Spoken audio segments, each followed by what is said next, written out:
Hi friends, Miss Juliet here from the Bryant Library, and we are so excited to learn alongside you as we celebrate Native American Heritage Month. Today I would like to share with you one of my favorite Native American folk tales, and that is The Princess and the Warrior. And it is written by Duncan Tonatiuh, and he was the winner of the Buddha Belper Award. So this is the tale of The Princess and the Warrior, a tale of two volcanoes. I hope that you guys enjoy it.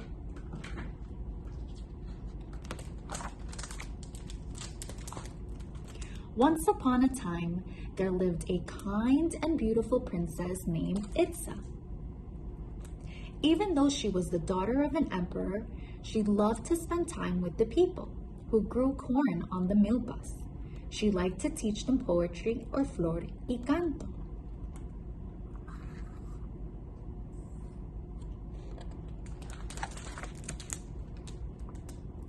Suitors traveled from distant lands to woo her. They presented her with rare and lavish gifts such as quetzal feathers and turquoise necklaces. They would all say the same thing. "You are the most beautiful maiden in the land. Marry me, princess, and you will live in my luxurious palace. You won't have to spend time in the fields ever again."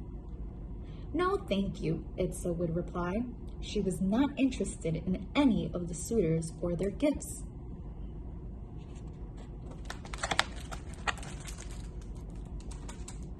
One day, a warrior named Popoca came to see her. "Princess, I know you have a kind and beautiful heart, for I have seen you teaching flor y canto to the villagers in the milpas. I don't have expensive gifts to offer, but if you marry me, I promise that I will love you for who you are. I will stay by your side no matter what, as long as Tonatiuh rises, as long as the Sensotla birds sing." Popoca's words were music to Itza's ears. She could hear the honesty in his voice, and she fell in love with him.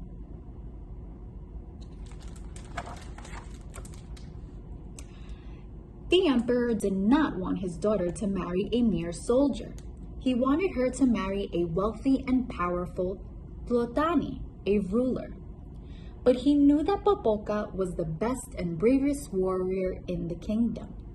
The emperor and his people had been at war with Jaguar Claw, the Tlatoani of a neighboring land, for years, and there seemed to be no end in sight. He called Popoca to him. "Popoca," the emperor said, "if you defeat Jaguar Claw once and for all, I will let you marry my daughter Itza." Popoca and Itza were overjoyed. Popoca gathered his most courageous men and marched to war. Here's the emperor and Itza, and there's Popoca getting ready for war.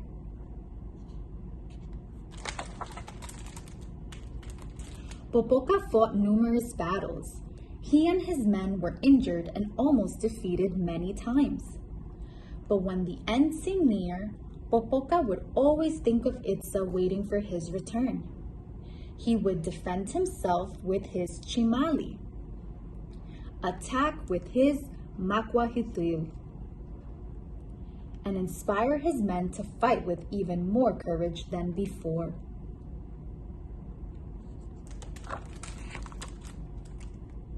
Slowly the tide turned, and Popoca and his men began winning battles. It was clear that they would soon defeat Jaguar Claw.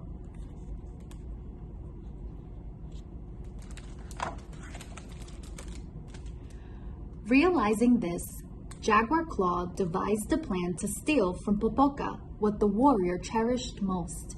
He bribed one of Popoca's personal messengers. "Tell Itza that Popoca has been killed and offer her this potion, Ukli, to soothe her grief." "Everything is lost, princess," the messenger said softly when he arrived at the palace. Popoca and his men fought bravely, but they were defeated and killed. "No, that cannot be," cried Itza. She locked herself in her chamber and wept and refused to eat or speak with anyone.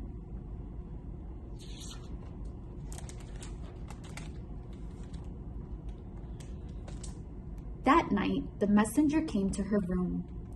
"I know your heart is shattered, as if it were made of obsidian glass," he said.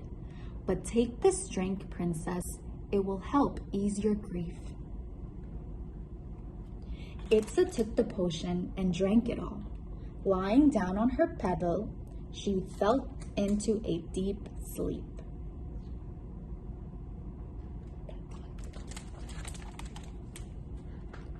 The next day, before night fell and the first Citlalli appeared in the sky, Boboka defeated Jaguar Claw.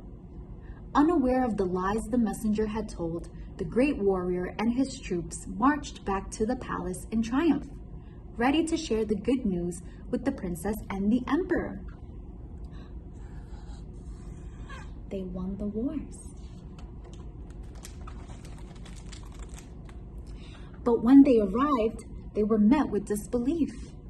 "Boboka," said the emperor, "one of your messengers told us that you were dead." Itza was heartbroken. She took a special ugly to ease her pain, and now we cannot wake her. "This can't be true," said Boboka. "Itza, my beautiful princess, has to awaken." He ran to her chamber. He kissed her and held her in his arms. He called out her name over and over, but Itza did not wake up.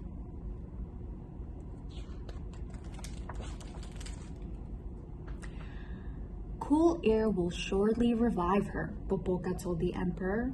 He carried Itza through the throngs of villagers who wept as they passed past the milpas, and all through the night to the top of a tepotal.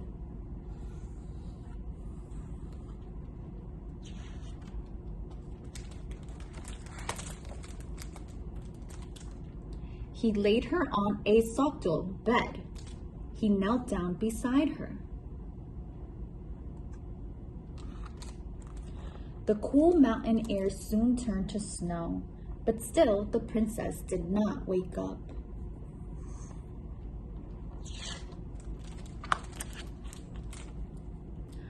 Boboka refused to move. He stayed next to Itza, just as he had promised when he first met her. As long as Tonatiuh rises, as long as the sensotl bird sings. Look at all that snow.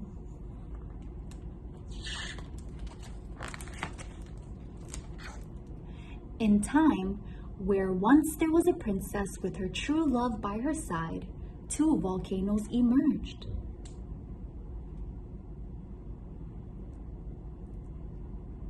One is known as Iztaccíhuatl, or Sleeping Woman. The other one is known as Popocatépetl, or Smoky Mountain.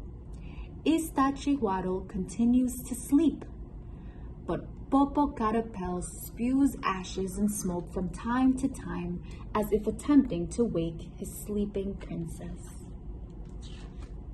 The end. And in the end of this book, there's an author's note and a glossary to help you know what the words mean. I hope you guys enjoyed this book, and thank you so much for watching.